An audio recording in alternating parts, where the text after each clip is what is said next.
Here we have a photo of one of these airships sitting in between the two spires of the Old World building. You can see that they use these spires to electrically charge these airships, and this was common knowledge. And in the very next photo, it's leaving the port. We are not given the truth about our history. This isn't something that we are ever told about in our mainstream schooling system all over the world. Do you find that odd? Let's keep digging. We see that the US Army had this technology in the 1800s, as well as the Navy. Now, this is a photo from July of 1931, and we clearly have an airship charging at the top of this building. So we have a lot going on here, and this was within the last 100 years. An airship charging at the top of this tower. Did you think they only charged at the top of buildings? Of course not. They had charging docks in the middle of the water. Here we have a photo of the US Navy airship in 1924. Charging from this boat.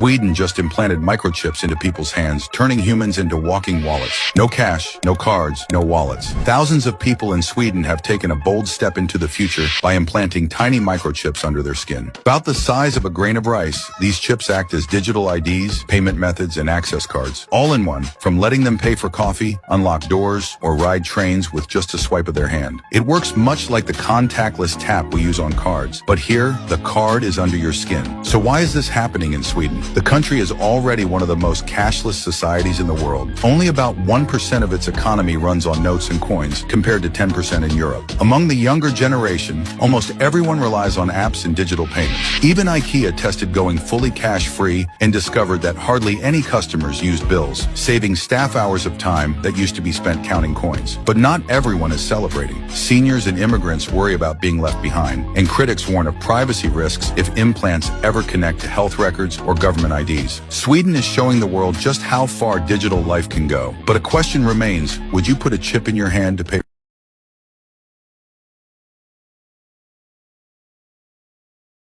Jewish business blooms as never before.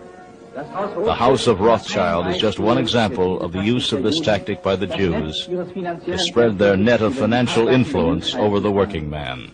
The House of Warburg follows the same tactic as do other Jewish banking families. By the beginning of the 20th century, the Jews are sitting at all junctions of the world's money market. They're an international power.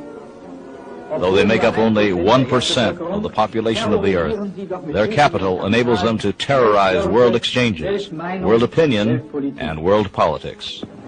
New York is today's chief center of Jewish power. The New York Stock Exchange, financial center of the world, is ruled by such Jewish banking houses as Kuhn, Loeb, Warburg, Hanauer, Wertheim, Leveson, Seligman, Guggenheim, Wolf, Schiff, Strauss, Stern, and so forth.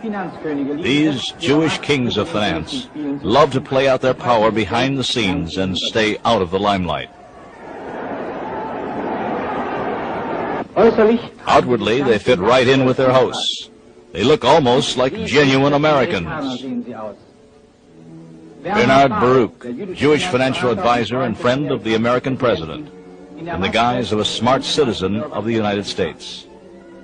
Otto Kahn, Jewish banker of Wall Street, enjoying his role as Anglo-Saxon lord.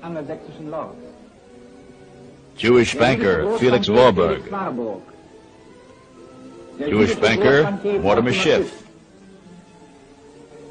Jewish lawyer and German hater Samuel Untermyer.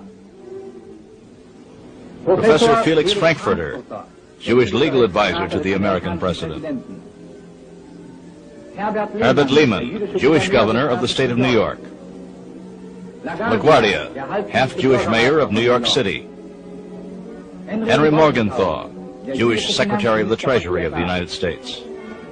The Jew Leon Blum, former Prime Minister of France, who knows how to act just like a genuine Frenchman.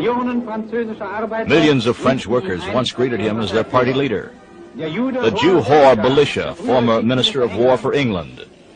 English soldiers salute their commander. But the Jew is still a ruthless parasite even when in power, for his power doesn't come from his own strength.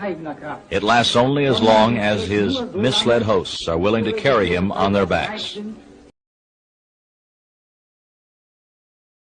go from New York to Brazil, Buenos Aires, and then Antarctica without ever coming up to the surface for air. And you can do it all at way more than 1,000 miles an hour on magnetic levitation trains, otherwise called maglev.